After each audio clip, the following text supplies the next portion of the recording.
Hello guys, ఈ వీడియోలో పాలిక్యాబ్ యొక్క డేటా లాగర్ మ్యాక్ అడ్రస్ ఎలా కనుక్కోవడం చూద్దాము. సో ఫస్ట్ ఆఫ్ ఆల్ నేను డేటా లాగర్ని మొబైల్ హాట్స్పాట్ ద్వారా కాన్ఫిగర్ చేస్తున్నాను.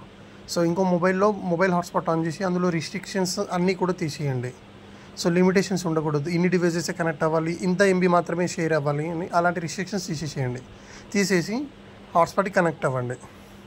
సో ఇక్కడ సాయి చంద్ర అనే హాట్స్పాట్ నేమ్కి కనెక్ట్ అవుతున్నాను without any restrictions. Okay, so connected, no internet access వచ్చింది. సో ఇప్పుడు ఫుల్ ప్లేజ్డ్ కనెక్టెడ్ వచ్చినాక అప్లికేషన్కి వెళ్ళిపోవాలి. సో మీ కాన్ఫిగరేషన్ మెథడ్ ఐడియా ఉంటుంది కదా, ఆ క్విక్ సెటప్కి వెళ్ళి ప్రాసెస్ చేయాలి configuration. Okay, so quick setup, ఇది ఆల్రెడీ కస్టమర్ యొక్క వైఫై కనెక్ట్ అయ్యాను. నేను జస్ట్ నా హాట్స్పాట్ ద్వారా చెక్ చేస్తే డైరెక్ట్ నా మొబైల్ హాట్స్పాట్లో మ్యాక్ అడ్రస్ కనిపిస్తుంది. పాస్వర్డ్ ఎంట్రీ చేసి స్టార్ట్ ది కాన్ఫిగరేషన్ అని క్లిక్ చేయండి. సో మీకు వైఫై రూటర్ కనెక్ట్ యాక్టివ్ వస్తేనే మీకు లింకప్ అయినట్టు మీ డేటా లాగర్కి అండ్ మీ వైఫైకి కానీ మీ హాట్స్పాట్కి కానీ. సో వితిన్ 30 సెకండ్స్ లోపు 20 సెకండ్స్ లోపు మీకు వైపు వస్తుంది. 16 నుంచి మొదలు పెడితే 30 లోపు అయిపోతుంది, కనెక్ట్ అయిపోతుంది. సో ఆ హాట్స్పాట్కి నెట్ బ్యాలెన్స్ ఉందా లేదో చూసుకోండి, దగ్గరే ఉండాలి. వైఫై రూటర్ కనెక్ట్ యాక్టివ్ అని వచ్చింది. సో ఇప్పుడు నేను ఏం చేస్తానంటే నా మొబైల్ హాట్స్పాట్లో సెట్టింగ్స్ చూపిస్తాను ఇప్పుడు.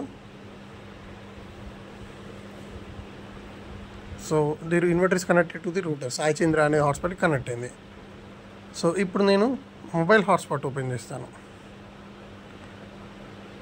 వేరే మొబైల్లో హాట్స్పాట్ ఏదైతే ఆన్ చేశానో ఆ మొబైల్ స్క్రీన్ ఇది. ఇక్కడ పోర్టబుల్ హాట్స్పాట్ మీద క్లిక్ చేస్తున్నాను, హాట్స్పాట్ సెట్టింగ్స్కి వెళ్ళిపోతున్నాను.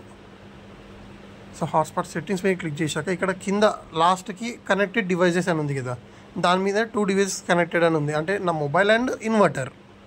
ఓకే, సో ఇక్కడ ఈ కనెక్టెడ్ డివైజెస్ మీద క్లిక్ చేయండి.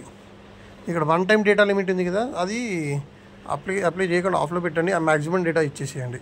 ఓకే, కనెక్టెడ్ డివైజెస్లో వైఫై మాడ్యూల్ ఏదైతే కనిపిస్తుందో అది డేటా లాగర్ అని అర్థం. డేటా లాగర్ యొక్క మ్యాక్ అడ్రస్ D4:8C:49 ఇది మ్యాక్ అడ్రస్ అంటారు. ఈ మ్యాక్ అడ్రస్ ఐటీ డిపార్ట్మెంట్ వాళ్ళకి ఇస్తే వాళ్ళు కాన్ఫిగరేషన్కి యాక్సెస్ ఇస్తారు. కొన్ని ఆర్గనైజేషన్లో లిమిటేషన్స్ ఉంటాయి కదా. సో మీ కంటెంట్ నచ్చితే లైక్, షేర్ అండ్ సబ్స్క్రైబ్ చేయండి. Thank you.